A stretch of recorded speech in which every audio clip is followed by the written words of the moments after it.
Race, I'm going to ask you the same thing I asked Trace. When the first time you guys played Michigan, it was very emotional. You were coming off of a big win over Purdue, and that may have sucked some of the energy out. This is a different situation mentally. You guys have to be focused because now you're in a almost a one and done situation as far as getting into the NCAA tournament. How mentally are you guys preparing and focusing in that regard? I think as a team, we know what we have to do. And again, we're coming into the Big Ten tournament and going to win it. We're focused on Michigan right now. And as a team, we believe we could beat on any given night.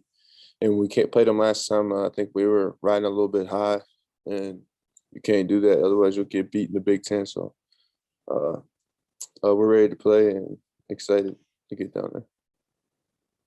Dustin.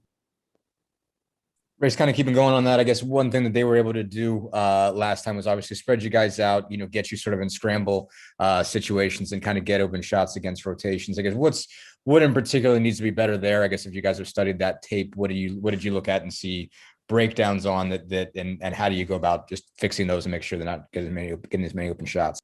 I think we weren't ourselves that game on either end of the floor. We weren't playing our defense correctly, and we watched the film yesterday and been watching it today, and we'll probably watch some more tomorrow. So looking back at it, we really weren't playing like ourselves on defense or on offense. And again, I think that just goes to feeling a little bit too good about ourselves. So I think that if we can play defense how we've been playing it in the past week or two, we'll be in good shape.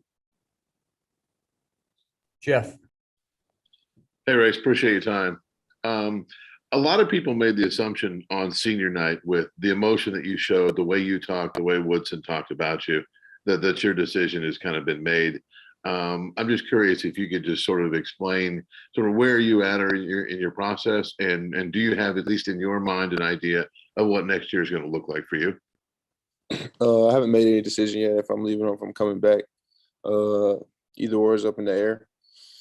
But I mean, yeah, I was emotional because I'm in the unknown. So I mean, coming off an emotional game, the feelings I have towards my teammates, towards my managers, towards my coaches, towards the fans is real. And if that was my last game in Assembly Hall, it's definitely an emotional one.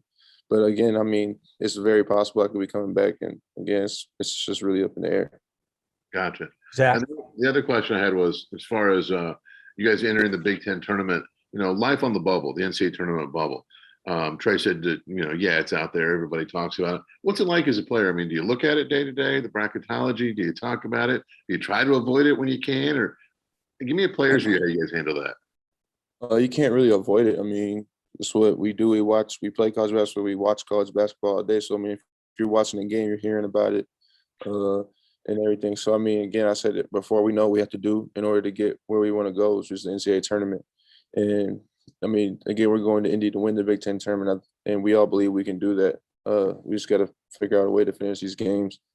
But, I mean, yeah, we see it. But, I mean, I heard Trey say pressure is a privilege, and, I mean, it really is. So we're really excited to get to Indy. Zach. Race, I guess going back to the first time you guys played Michigan, and you've talked about it, I think, in a couple different ways, but they've got those big-bodied wing players, Houston on the floor, Williams on the bench. I mean, maybe even sometimes in some ways a guy like Diabate. I mean, just how do you maybe change the way you approach them when, they can throw more size at you offensively sometimes with their bigger lineups than you might be able to throw at them defensively, kind of mix of size and athleticism?